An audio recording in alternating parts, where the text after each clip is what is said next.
Para ampliar este assunto dos ataques em Brasília, com a decisão do presidente Lula de fazer a intervenção federal no DF, a gente conta com o doutor em Direito Constitucional pelo IDP do DF, Acácio Miranda da Silva Filho. Oi, doutor, boa noite, seja bem-vindo mais uma vez ao Fast News. Boa noite, Kalina, boa noite a você, boa noite, Marco, boa noite, Felipe. É um prazer estar com vocês e com todos que nos acompanham. Bom, doutor, primeiramente, eu gostaria que o senhor explicasse para a nossa audiência o que é esse decreto, o que é a intervenção federal. Muito se falou durante a campanha eleitoral de intervenção militar. É a mesma coisa? Existem diferenças? Explica para a gente.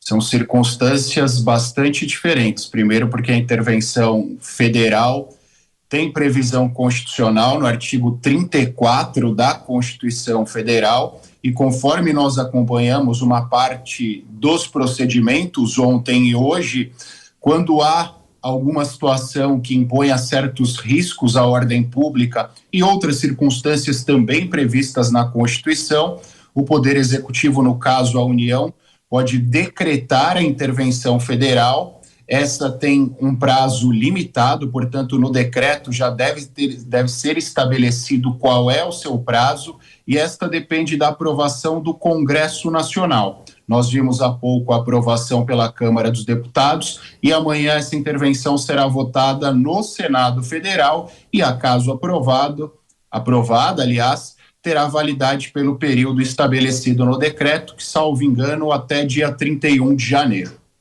Doutora Cássia, os nossos comentaristas também participam da entrevista. Agora eu começo com o Marco Antônio. Boa noite, doutor. Doutor, gostaria de ouvi-lo sobre essa questão do Ibanez. A gente acabou de comentar agora. Tecnicamente, ele deveria ser processado pelo STJ.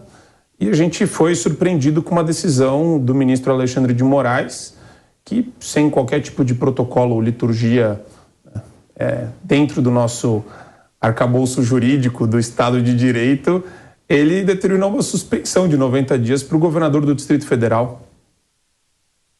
Você ressaltou, o artigo 109 da Constituição diz que os governadores são julgados pelo STJ no caso do cometimento de crimes comuns, porque os crimes de responsabilidade são julgados pelas assembleias ou no DF pela Câmara Distrital. A peculiaridade da decisão qual é? Ela determina o afastamento sem que haja, e talvez seja esse um dos equívocos da decisão, o aprofundamento acerca da responsabilidade do governador que leva a este afastamento. A decisão diz que há omissão quanto a evitar os atos que foram perpetrados no dia de ontem, e para que seja restabelecida a ordem, determina-se, portanto, o afastamento do governador. Mas é importante nós ressaltarmos, pelo menos no meu entendimento, do que eu absorvi da decisão, não há um julgamento quanto ao cometimento de crime ou algo que o valha. Há pura e simplesmente o afastamento. Por isso que talvez ninguém tenha discutido ainda se a competência é do STF ou seria do STJ. Felipe, a sua pergunta. Boa noite, doutor. A minha pergunta é o seguinte: você pode explicar para os telespectadores quais são os requisitos do decreto de intervenção e se você acha que, nesse caso específico, os requisitos foram cumpridos ou não? O decreto de intervenção, o artigo 34, determina quais são, primeiro, os requisitos para sua decretação, que no caso que nós analisamos aqui é alguma forma de ruptura da ordem pública, circunstâncias que imponham riscos à ordem pública. Em segundo lugar, a necessidade de um decreto a ser exarado pelo Poder Executivo. Em terceiro lugar, a necessidade da indicação de um prazo de duração dessa intervenção. É importante nós frisarmos aqui que a intervenção não durará ad eternum, ela tem um prazo limitado, que é o prazo necessário para que aquela situação que a fundamentou deixe de existir. Em quarto lugar, e aqui não é um requisito obrigatório, há a possibilidade da indicação de um interventor. E, em quinto lugar, a aprovação por parte do Poder Legislativo. Quando nós pensamos na esfera federal, o Congresso Nacional.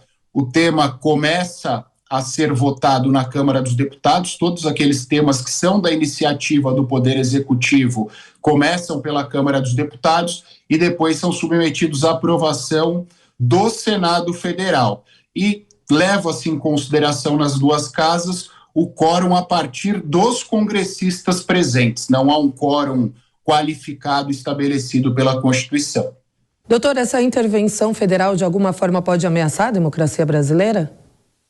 Eu acho que a intervenção não. Ela foi tomada numa circunstância excepcional e não é propriamente o objeto da nossa discussão aqui, as razões que levaram a isso, se são equivocadas, se são corretas. Obviamente foram praticados inúmeros exageros, existem outras formas de nós discutirmos os resultados das eleições, mas dada a peculiaridade, era a medida que se tinha naquele momento. Então não acho que, ainda mais se nós considerarmos que ela tem o seu objeto limitado, ela leva em consideração só os aspectos inerentes à segurança pública do Distrito Federal. Então não acredito que ela imponha qualquer risco à nossa democracia, até porque nós tivemos um caso análogo, salvo engano, 2018, 2019, no Rio de Janeiro, onde foi decretada uma intervenção federal vinculada à segurança pública,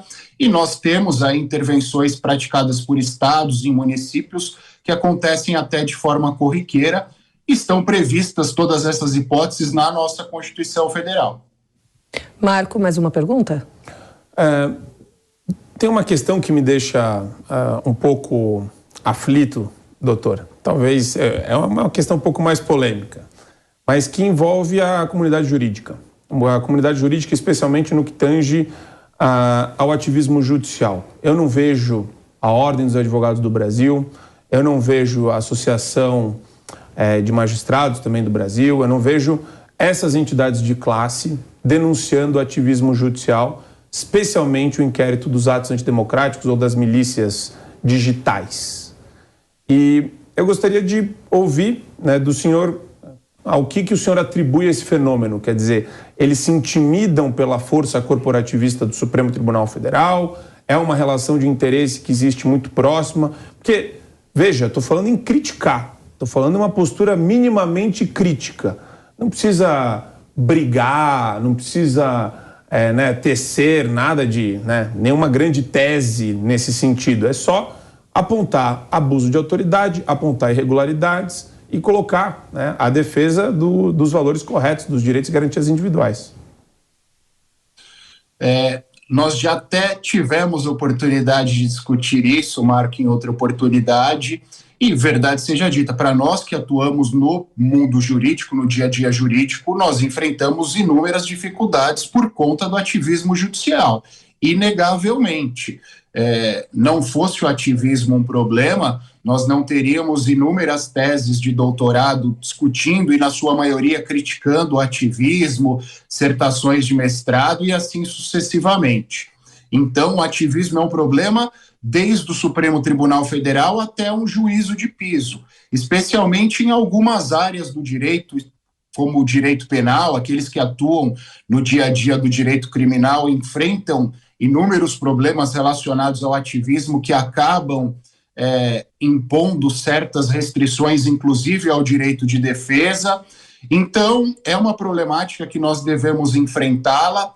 Acho até que talvez nesse inquérito a gente tenha uma oportunidade, mas é necessário que seja uma discussão acadêmica, é necessário que seja uma discussão social, mas destituída de qualquer amor. É necessário que seja uma discussão racional para que a gente chegue efetivamente a uma solução racional. Do contrário, acho que nós ficaríamos, e aí quando eu digo nós, eu digo todos os operadores do direito, externando as nossas opiniões pessoais sem que chegássemos a um resultado concreto efetivamente. Mas respondendo de forma objetiva, é um problema sim que nós encaramos diariamente. Felipe. Uma perguntinha. A intervenção federal que está vendo agora nunca teve nenhum caso parecido na história do Brasil, né? Porque a intervenção que teve no governo Temer no Rio de Janeiro, o governo Temer usou o aparato militar para fazer intervenção na segurança pública no Rio de Janeiro. Ou seja, ele usou a força militar que ele tinha uma certa ingerência.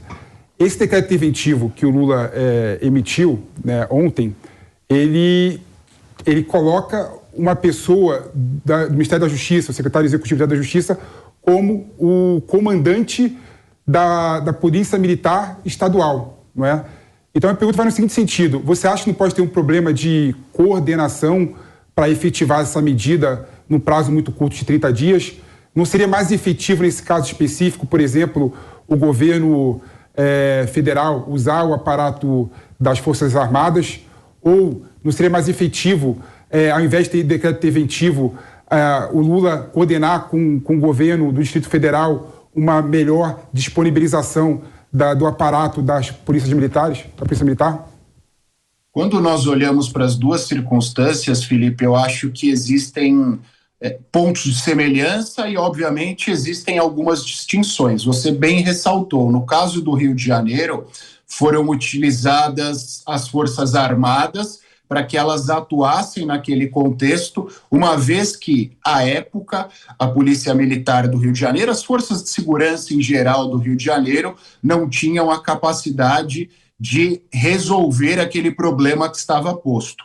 E se nós lembrarmos também, à época, muitas foram as críticas pela falta de afinidade das Forças Armadas com o tema segurança pública. Se nós olharmos para o 142 da Constituição, que institui as Forças Armadas, e se nós olharmos para o 144, que dispõe sobre segurança pública, os objetos são bem diferentes. E isso, quando da Constituinte, quando o período de redemocratização que nós vivíamos, foi um tema bastante discutido pelos constituintes e foi uma vontade deles que prevaleceu na Constituição, até para que nós não convivêssemos com o período de exceção política que levou à criação daquela Constituição.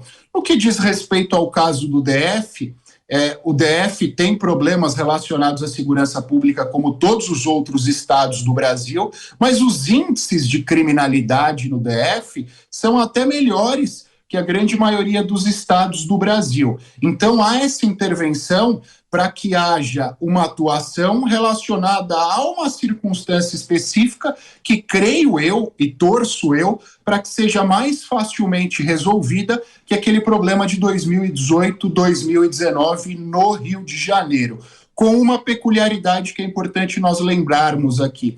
A Polícia Militar do Distrito Federal e a Polícia Civil do Distrito Federal, por mais que elas sejam vinculadas ao governo do DF, elas recebem os seus subsídios, todos os policiais recebem os seus subsídios da própria União. Pelas características do DF, por ser a sede do governo federal e todos os aspectos inerentes à soberania nacional e à segurança das autoridades que lá estão, há essa vinculação. E eu imagino, aliás, que essa vinculação indireta acabe facilitando a atuação do interventor neste momento. Por isso que, apesar de juridicamente serem circunstâncias relativamente parecidas, existem algumas peculiaridades e eu entendo que a hipótese atual é até de mais fácil solução que a hipótese anterior.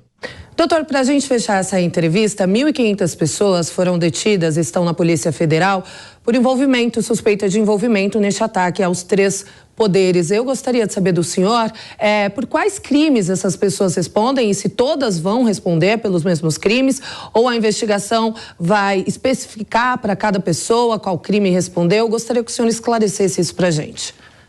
É necessário, Kalina, nós separarmos os aspectos processuais, investigatórios, dos crimes em si.